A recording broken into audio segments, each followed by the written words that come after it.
ਵਾਹਿਗੁਰੂ ਜੀ का खालसा वाहिगुरू जी की फतेह।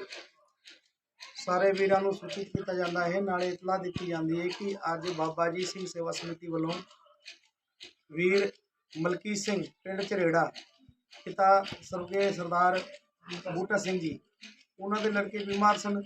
कुछ घर दी मजबूरियां करके वो इस टाइम बीमार ने, वो परिवारिक मजबूरियां होंदियां ने। उन्होंने तिल मात्र जो संस्था वालों सहयोग के समूह मैंबर वालों किया गया है रसद तो कुछ माया भेंट की गई है कि आ सारे वीरां नूं सूचित किया जाता है कि ये संस्था वालों सहयोग किया है।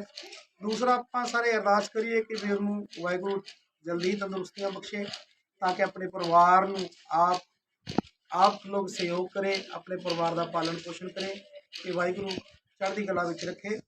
वाहिगुरू जी का खालसा वाहिगुरू जी की फतेह।